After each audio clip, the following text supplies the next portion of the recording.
If you've watched the previous videos in the short series on breaking the chains of addiction, congratulations, because by now you'll have an excellent understanding of what causes addictive behaviour, how addiction functions as a slave owner, what you need to do to start breaking the chains towards freedom, along with signs you need to be aware of that resolve may be weakening and slipping back to relapse. You'll know the story of Jay, a young man from London who fell into an unintended spiral of internet porn addiction as a young teen, and how between us we managed to get his life back on an even keel towards a bright and positive future. My name is Dominic Decker, a teacher, registered therapist, and your support behind Anxiety Master, here to help you develop the emotional skills and practical tools you need for a strong and confident life. In this final video, we're going to talk about how you can begin to manage the causes of addiction relapse and what you can do when it occurs. Because one thing is almost certain about recovery from addiction: there will be bumps and steps back along the way. It is how you deal with it that counts. So let's talk about what to do when relapse occurs. Now for Jay, such was the extent of his long-standing habit that he relapsed several times during his process of recovery. I reassured him that this might be expected, and in fact these experiences enabled us to formulate a robust and effective relapse plan on his behalf. So here, it would help to isolate Jay's instances of relapse to help put interventions or supportive behaviour stabilisers in place. Now, there were 3 triggers for Jay's relapse. Tiredness: when low on energy he would feel quickly overwhelmed, and from here he was prone to descending a dark and negative spiral in which nothing really mattered. And consequently he would resort to porn for comfort and distraction. The second was conflict. Jay struggled to express himself at work by his own account, and he'd yet to develop the skills to assert his needs and opinions effectively. And so as a result, he was shy of any situation resembling conflict, which may lead to strife or personal differences. The upshot was he often felt frustrated and angry with his cooperative behaviour. Thus he would swallow his feelings of timidity with online porn. The last factor for Jay was celebration. This was moments of success are one of the sneakiest and most confusing tangents to relapse. So for Jay, a positive development, for example, a favourable review at work, could encourage him to top off the feel-good feeling with something extra. In this sense, his successes could instigate behaviour that brought about emotional defeat. Jay said, "I don't know why I do it. What's wrong with me?" The reason is straightforward. Emotion precedes thinking, so any form of emotional arousal, good or bad, can bypass rational analysis and lead to detrimental behaviour. So it was critical for Jay and I to firmly address these relapse triggers one by one. So we focused on Jay learning to regulate and manage his energy levels. This was his tiredness trigger. Then to develop some assertiveness skills to communicate better. This was his conflict trigger. And then lastly, to raise his general aspirations, so positive experiences wouldn't knock him off balance. In other words, his poor self-esteem had been leading to emotional and ultimately self-sabotaging responses to positive events. So by now, Jay's situation had markedly improved. His reliance on internet porn had stopped, and for the first time in adulthood, he was getting his life in reassuring order. Critically, he'd taken mindful, practical steps to position himself responsible for his behaviour. As a result, his physical and emotional capacity to adjust to setbacks and develop the life he wanted began to expand. So with events now promising an improved future, Jay and I set about protecting his progress with a plan to manage relapse should it ever occur.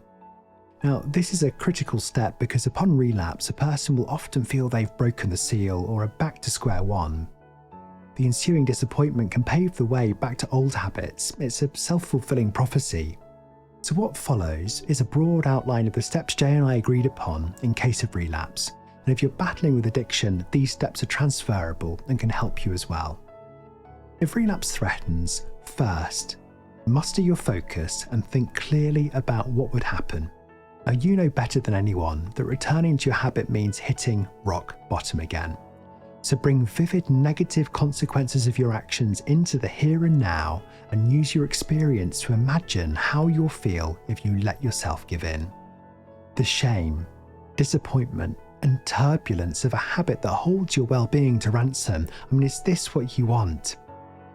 Visualization and hypnosis techniques can be beneficial to slam home the negatives of addiction and amplify the positives of being finally free. You'll find a link to some audio support down below. So now, how to approach the setback when relapse occurs. Research on smokers, alcoholics and harder drug users highlights that about 2/3 of people relapse within 3 months, and most of these relapse occurs within the first month. So many people trying to give up an activity fail on the first attempt, yet many still go on to achieve lasting success. But what does this mean? It means don't brand yourself a failure if you have a slip. Instead, you need to mentally frame the relapse as a minor setback and redouble your efforts to succeed. Now here's how. When relapse occurs, get up and change your environment. If you have time, remove yourself physically from the situation and take an objective moment to review and reflect upon what happened. Now do your best to remain calm. And while you might be shocked or upset, mainly if your relapse appears to come out of nowhere, blame and guilt are destructive responses. So instead, keep a calm head and decide what needs to happen next for you to re-establish your progress. Next, review the why. Now this means you want to think closely about what it was that motivated your relapse. For instance, was it stress or boredom, excitement, frustration, or even celebration? Isolating your relapse circumstances will provide critical information for increasing your vigilance to future urges in similar situations. So did you visit a specific place or meet a particular group of people?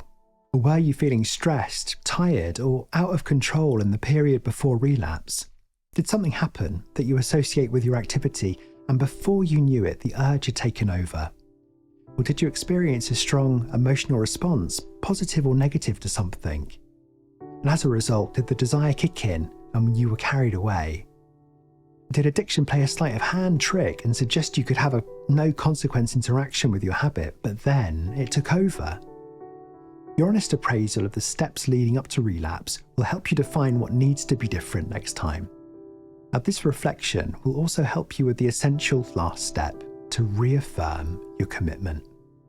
Here, take your relapse as a warning that the positive expectations you associate with your habit are still lurking. Now, with your emotional brain at the fore, it would be easy to surrender and think, I've ruined it, I might as well just go the whole hog. But don't let this happen.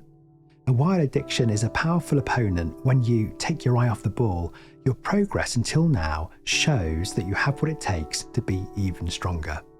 So be clear with yourself and review your determination. Pick up your resolve and go again. And this time, if you haven't already, enlist support.